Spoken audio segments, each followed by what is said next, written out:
The Tennis Gambling Podcast on the Sports Gambling Podcast Network is brought to you by Underdog Fantasy. Underdog's giving away $15 million WrestleMania 5. Sign up with the promo code SGPN. Claim your first time deposit offer of $5 bonus cash on Underdog Fantasy, promo code SGPN. We're also brought to you by Rhythm. Rhythm has the best AI picks and projections, and their football models are about to go live. Claim your 7-day free trial today by going to sportscampodcast.com. Rhythm, sportscampodcast.com/RITHMM. And welcome, everybody, to the Tennis Gambling Podcast here on the Sports Gambling Podcast Network. It is currently Sunday morning, roughly 4 a.m. Eastern Time on July 28th. Don't worry, the match that's scheduled that we're going to talk about for this episode is in about 12 hours, so there is no rush to it. It's going to be about a 4 p.m. Eastern start in Atlanta, so you have a lot of time to actually get your bets in. Point is, though, we finally got lines. I was waiting for hours, and now it finally came out, so we are going to cover the one match for this episode. Either way, though, as I said before, this will be for the Atlanta final, which will be between Nishioka and Thompson. So we're going to preview that matchup in a second. Either way, though, point is welcome back to the show. If you are still sleeping, don't worry about it. Hopefully you get time to watch this in the morning or the early afternoon. Did see we had a couple new reviews. Thank you for leaving a review if you did. If not, what are you waiting for? But I did see one comment which was involving the actual recording times of the show that I wanted to address first. First things first, sometimes I have to wait for actual lines to drop. So because of that, I'm kind of stuck in no man's land waiting for lines to actually evaluate.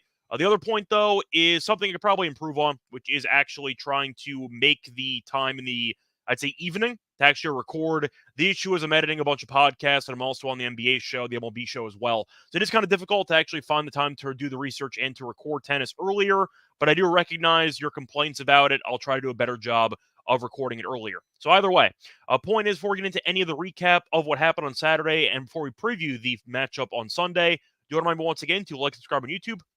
Also, a reminder, don't forget to review the podcast on Spotify or Apple. Thank you, by the way. We finally crossed 400. I believe we're at 401 for subscribers on YouTube. Hopefully, we'll end up getting to 500 within the next month or so. Point is, you can still support the show by also listening to it on Spotify or Apple and leaving a review in the process. Got a couple new reviews. Appreciate it. Hopefully, you leave one before you forget. A reminder, also check out the SGPN merch store. We have all great Tennis Gambling Podcast merch. We have shirts, sweatshirts, and mugs. High quality and definitely affordable. So I do recommend you getting yourself something if you do want to support the show. Plus, a reminder that we have other featured shows with the network, and the Sports Gambling Podcast has launched their 32 NFL previews of 4 teams. And a bonus, each team preview will include a code word. Submit the 32 code word phrase, and you could be the lucky winner to get a $500 NFL circa future bet. Plus, subscribe over to get your podcast, and also remember to download the SGPN app. Anyway, time to get into the actual recap of what happened on Saturday. Starting off with the actual lock-in dog picks. Overall, the lock streak continued, but unfortunately, we did actually lose a pick for the first time in a couple episodes. For the lock, we had Berrettini team total over 12.5 games at -125. That match in Kitzbühel, we kind of called to a T. We thought the first set would be competitive. We thought Berrettini would eventually figure it out. But by the time he did, we thought there would be a set with at least 11 or, I mean, at least 12 games in it. And we got that in the first set, as Berrettini did win 7-5. Then he opened it up. And even though it was 6-3 into the second set, it was actually going to be more lopsided than that. But then he ended up getting broken while serving for it. So either way, Gaston did steal a game at the end to make it a bit closer. But Berrettini got the 7 into the first set. That was the magic number we needed, and as a result, he ended up going over as he landed it with 13. Berrettini, we could have taken in straight sets. That got there too, but we basically called the match right, and Berrettini extended his unbeaten streak and his set unbeaten streak, which I'll mention in a second. For the dog, though, really not a great read. We tried to get creative with it. We ended up taking Cerundolo and Musetti first set to have more games than the second set, and that was available at +110. Looked decent early as Cerundolo was hanging in there, but then Musetti went God mode for about 20 minutes, and he absolutely destroyed Cerundolo in the final couple games of the set. So he ran away with it for 6-2. Then, of course, Cerundolo came back, and you had a bit of a marathon in the second and the third sets. So either way, not really a good read there. The alternative would have potentially been Musetti in straight sets, which, of course, lost anyway. So it didn't really matter. We would have lost either way. However, that was not the, I'd say, most upsetting loss that we had on the card yesterday in that same match. So recapping the actual matches, starting off with the early match in Kitzbühel. Once again, got that right to a T. Berrettini won in straight sets. Again, the same story for about 2 weeks straight. His second straight ATP title, good for him. It's nice to see him back healthy, and we do know that when he is healthy, he's easily a top 10, top 15 player in the world, especially on clay, and he has been dominating the 250s over the last couple weeks. 20 straight sets. I don't care who your opponents are. If you're on the ATP level and you win 20 straight sets, that's impressive. So Berrettini's been rolling, and we'll see when the next tournament he actually decides to play, or when he's going to play again, or what the next tournament he's going to be in is going to be. So we'll see what happens with Berrettini. Looks great once again, and he has definitely been a friend of the podcast because he has been cashing every bet that we've had on him in the lock segment. Now, for the other match that I want to talk about, which was a phenomenal one, I do want to talk about the final that happened in Umag between Cerundolo and Musetti. Phenomenal match. One of the best matches of the year. Now, I'm not saying it was the best, but that match was definitely tremendous. However, I mentioned we did lose the dog play in that match. That was not the heartbreaking loss. The heartbreaking loss was the outright. Rest in peace, Musetti plus 600. Damn, that sucked. That was right there. It was there for the taking. Musetti dominated the first set in the last 20 minutes. We thought maybe he'd run away with it. Then he got broken immediately in the second set. Then he got the break back. And we thought, okay, maybe Musetti will be able to win in straight sets. He did not, as Cerundolo got a break late to win the set. Then he had a bunch of break points in the third set. Felt like every Cerundolo game that he was serving in went to deuce or went to about 5 different deuces. Musetti butchered a bunch of break points. Then he finally got the break point to serve for the match at 5-4. So he needed one more hole to win, and he blew it. And he immediately got broken to 15. And then on top of that, he did lead 3-1 into the tiebreak, double faulted, and then the entire match unraveled for him as he ended up dropping the next.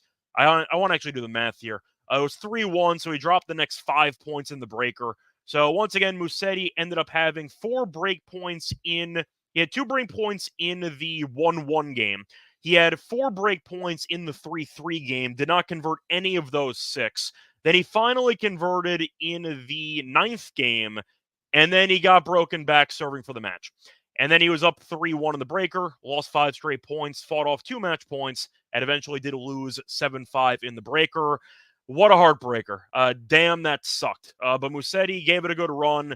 Really a fun match. The issue was Musetti's, I think, his backhand return was just not deep enough most of the time. It seemed like he was leaving a lot of balls short, which allowed Cerundolo's forehand to really dictate the entire match as he was able to step in a bit and kind of push Musetti around the court. Still an even match, still a lot of fun. Recommend watching it if you have not done so, or at least the highlights. But damn, that 600 looked really good, and unfortunately it did go up in flames. So picked up a loss there with the outright. However, I have to segue into Atlanta, and I do want to talk about briefly how Thompson was able to beat Shang. Shang was battling some back issues early, and it looked like Thompson might win it in maybe retirement or in straight sets, but eventually Shang did come back, and he ended up winning the second set, before Thompson ended up winning the third. Nice overall match in general, pretty even, but Thompson just outlasted Shang, and it did seem like Shang was a bit compromised as the match went on, and Thompson got the job done. However, I mentioned the bad news was Musetti blowing the 6-1 outright. The good news is we have one longer shot that is still alive for the final.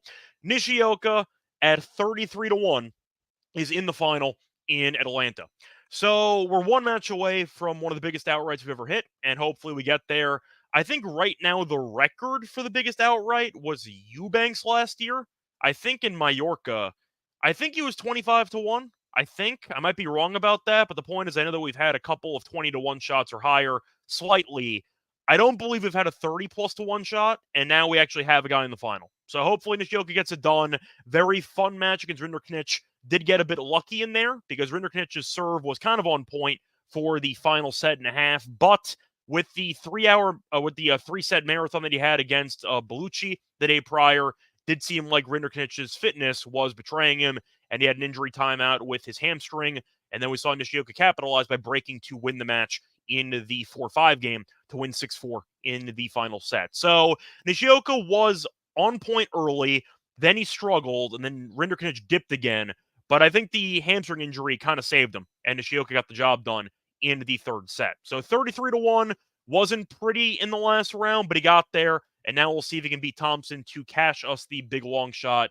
Hopefully he does so, but either way, we will go into that matchup in a second. Nothing else to really recap for the Olympics. Really, no matches were completed because there were a bunch of rain. Thompson is once again going to take on Nishioka, which is the only match we're going to talk about in this episode. If you still want some Olympic picks, we do have the picks from the Olympics episode a couple episodes ago that I recorded yesterday. Since most of the matches did get rained out, none of the matches started. So you still can get access to plays that have not happened yet if you want some bonus action in the morning for the Olympics. Covering the actual matches that did take place quickly, you ended up seeing Alcaraz win comfortably, Djokovic won comfortably, Medvedev won comfortably, and Fritz did beat Bublik in straight sets. So nothing too shocking. Ebden winning one game, playing his first singles match on the ATP level in about 4 years was not shocking to say the least. But either way, point is Djokovic won, and we had no upsets based on no actual matches. For the women's side, Osaka ended up losing, but that was basically it. Once again, not really much to talk about because no matches were really completed. But nice job by Kerber for beating Osaka in what I believe is her last event. I think Kerber said before Olympics she was going to retire after the event. So a nice first round win. We'll see how far she can go. Point is, though, before we get into the actual preview of the final in Atlanta, I want to remind you once again that we are brought to you by Underdog Fantasy because they just won Underdog Streaks. Hit your first 2 pick'em entries, then you can go streaking. If you get an 11-0 run, you can win 1,000 times your money. Plus, Best Ball Mania is live with $15 million in prizes. You can now use specials and boost and Flex entries. I'll probably keep using my entries with either baseball options or Olympic options. A lot of stuff to choose from on Underdog. Sign up the promo code SGPN to claim your special beginning first time deposit offer up to $2 bonus cash on fantasy promo code SGPN. We're also brought to you by a new sponsor here, OddsJam. OddsJam is your one-stop shop for beating the sportsbook. OddsJam uses millions of data points across every U.S. and Canadian sportsbook to show you the best value plays for your money. The line shopping tool shows you the best price for any bet you want to make across countless sportsbooks, not just DraftKings and FanDuel, but even BetOnline, Bovada, Cut, and many more. Their arbitrage tool will find opportunities for you where you can bet both sides of the same prop on different sportsbooks. You can guarantee yourself a positive ROI. Their new fantasy tool also features the highest EV plays relative to the sportsbook's odds, allowing you to crush sites like Underdog Fantasy. They even have a tool for finding the best sign-up bonuses. If you're interested in trying out OddsJam, you can get a 7-day free trial today by using the link below, and don't forget to enter promo code SGPN to get 35% off. 35% off your first month of the subscription. Oddsjam.com, promo code SGPN. Welcome back, everyone, to the Tennis Gambling Podcast. Just finished recapping what happened on Saturday. Time to get into the actual preview for the final between Nishioka and Thompson. For this one, Thompson is a slight favorite, around minus 125. You see Nishioka at around plus 105. For the spread, you have minus 1.5 for Thompson, plus 1.5 for Nishioka. For the over-under in games, you have around 23.5 or 22.5. 22.5 is around minus 130 to the over. Under is plus 100. For the actual set spread, you have minus 1.5 sets for Thompson at plus 190, minus 1.5 sets for Nishioka at plus 250. The over 2.5 sets is around plus 125. Now, for the head-to-head, I have to mention that Nishioka has actually been very solid. He has been very solid against Thompson in the past. He is 5-1 lifetime against Thompson in their careers, which kind of shocked me because I kind of thought, based on the style of play of Thompson being the better server, might have given him the upper hand. Not so much, as he is 1-5, and the only win came in Australia back in 2018. Faced off 2 times since then. Faced off in Paris last year. Nishioka did win in 3, and they faced off in Cincinnati in 2019, and Nishioka also did win in 3. So a couple of takeaways here. 1, Nishioka is 5-1 in the head-to-head. 2, most of the matchups are dated. They had one meeting last year that Nishioka won in Paris. But the other takeaway, 4 of these 6 head-to-head matches did go to a deciding set. So when you do see the 5-1 in the head-to-head, remember that most of those matches were very competitive, and Nishioka did outlast Thompson in the deciding set. So it's not like it's a one-sided actual battle between these two where Nishioka dominates in straight sets every time. The matches have been up in the air, but Thompson's been on the wrong side more often than not, and we'll see if he can change that on a Sunday. Now, I do find it interesting because based on the head-to-head being 5-1 in favor of Nishioka, you thought he might be favored in this matchup, but he's not. So I'm going to start there. Do I think Thompson should be favored? I want to mention quickly about the actual path of both players for the event. You see Nishioka kind of coasts for most of the matches, not so much yesterday, as Rinderknech did take him to the wire, but he won that one in 3, beat Tiafo in straight sets, beat McDonald in straight sets, and beat Svaja in straight sets. As for Thompson, he beat Shang in 3 sets, beat Fakina in 3 sets, and ended up beating Mayotte in straight sets in the first match. So he's had a bit of a more difficult path. Bud did play earlier. He had the early game, early match, so the point is he had a bit more rest time compared to Nishioka, who played the late match and had to go 3 sets into the deep night. So I'll start off with an actual question here. I see somebody asking me about Alcaraz to win the Olympics. I did an episode on the Olympics, and once again, if you want to go through the outrights, I did go through them. I did give out Alcaraz to win. I had a couple of other plays in there too, but the Olympics episode is still, I'd say, useful because most of the matches weren't played yet. So if you want to go through some stuff, you still can. But once again, check out the Olympic episode that I recorded about a day ago. Anyway, point is, for the actual match, Thompson's favored. Do I agree with it? I think I do. And I think the main reason why I do is because I just think Thompson looked a bit sharper in the matches on Saturday. Now, you can argue that that's one match. Nishioka is still solid in the head-to-head. Why am I suddenly turning on him? Turning on him is a strong way of phrasing it. I'll put it this way. I think Nishioka was very fortunate that Rinderknech got injured. And it did look like the tide was kind of turning in that match. Rinderknech eventually had the unforced errors come back again, which is why I thought Nishioka would win. I also actually gave out Nishioka to win that match on Discord. So a reminder to check out the Discord server there. Might also be posting some YouTube videos moving forward, besides podcasts, for one-off matches or events I can't cover. Maybe I'll do a YouTube video for those. I took Nishioka, though, in the Discord, which ended up winning. My main logic was I didn't think Rinderknech was that good, and I thought that he was pretty fortunate facing off against some challengers, or I should say some qualifiers, in the first couple rounds. The point is Nishioka was pushed to the brink, and his serve is still not great. I think Thompson will be able to generate more breakpoint chances over the course of this match, and Nishioka, he's been wearing a brace on his, or I should say a compression sleeve, on his left arm. I'm not sure if it's bothering him or not, but I saw him shaking it out a couple times in the course of that matchup. But Thompson seems to be handling the heat pretty well. I'm sure being from Australia helps. Match will be played in the middle of the afternoon. Should be hot there in Atlanta, but I think Thompson is right now in slightly better form from what I've seen. Fakina is still a solid player. Thompson did beat him in 3 sets. Could have won potentially in straight sets, but just could not convert into breakpoint chances. But the point is, Nishioka, I thought, was very vulnerable in his match against Rinderknech. I thought Thompson was objectively solid. I guess the question that I have to ask all of you, who do you think is a better player in 2024? Nishioka or Shang? I feel like it's a tough conversation, but I think Shang right now would be the pick from most people. So Thompson is arguably getting a step down in competition, if you want to view it that way, because Shang and Fakina, I think, are better than Nishioka in 2024. And Nishioka faced off against Rinderknech, who I think we'd agree is fine, not great, never made an ATP final, and Thompson has already won an ATP final this year.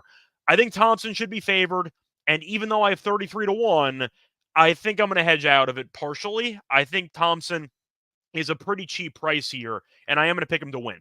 Is it going to be easy? No, I didn't say that. I think Nishioka has proven time and time again that he has given Thompson problems, and I do think that his overall consistency and his willingness to prolong rallies can have success in this matchup. But Thompson, I thought, handled the power of Shang pretty well.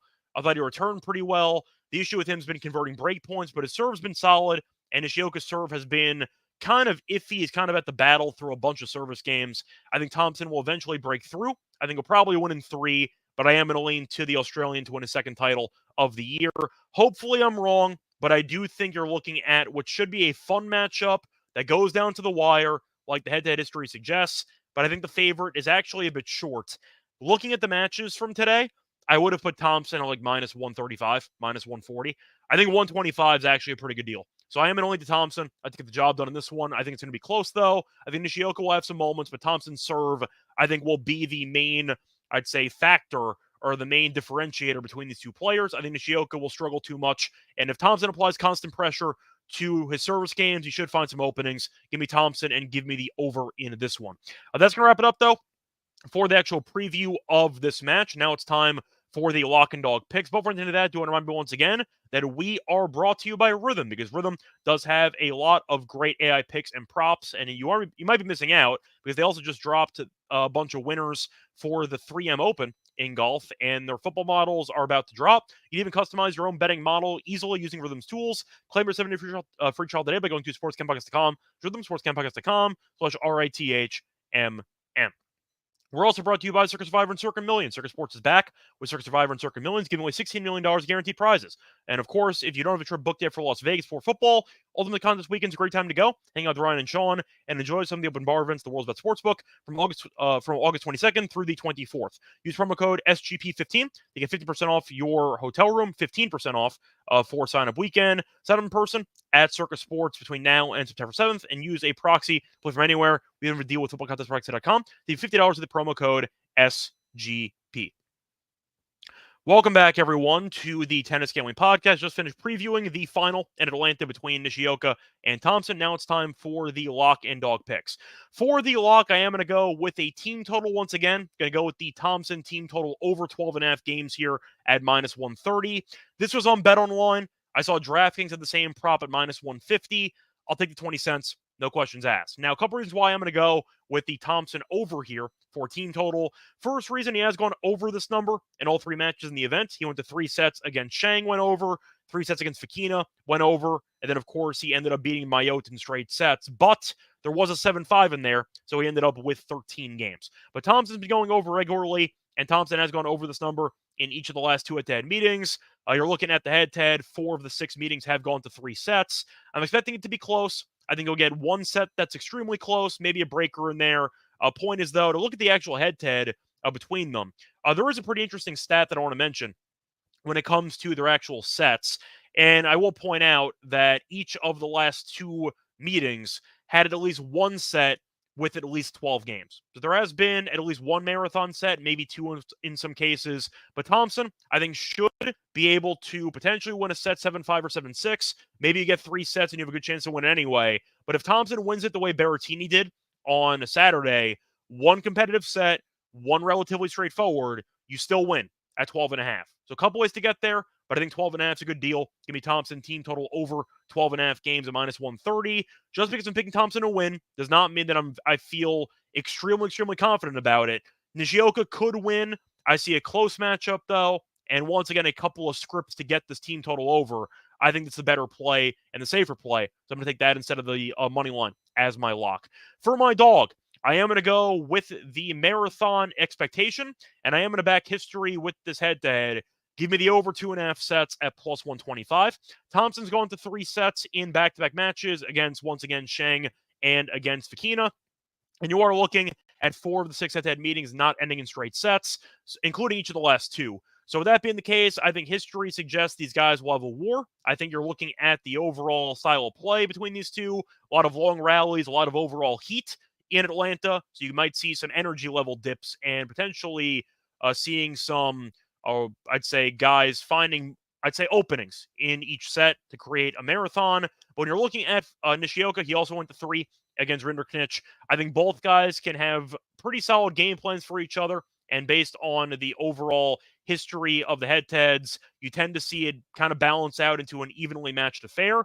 I see a similar story here. Give me the over in this one, the over 2.5 sets at +125. So once again, my picks for the show are kind of related. I am going to go with the team total over Thompson as my lock at 12.5 at -130. And for my dog, I am going to go with Nishioka and Thompson over 2.5 sets at +125. Now for the actual upcoming schedule, before we officially wrap up the show, we have the preview for the City Open in Washington, which we are going to do. Plus, we do have to go through the Olympics for round 2. However, there are a lot of matches to make up in the Olympics because they barely played any in the Saturday card. So we'll see how they do trying to make up lost ground. We'll try to do an episode, but if not, we might have to wait for the second round of the Olympics. But we'll definitely have an episode tomorrow for the City Open, so stay tuned for that. Or I should say for Sunday, because it already is 4 a.m. Either way, though, so keep in mind we might have 2 episodes tomorrow, maybe 1, but there will be an episode for the Olympics round 2. The only question is how many matches actually get completed and when we do get the lines posted. Either way, though, until next time, find me on Twitter at Reichel Radio. Find me on the NBA show, Find me on the MLB show. Find me on the WM show as well. Until next time, good luck to all of you and all of your bets. Bye, everyone.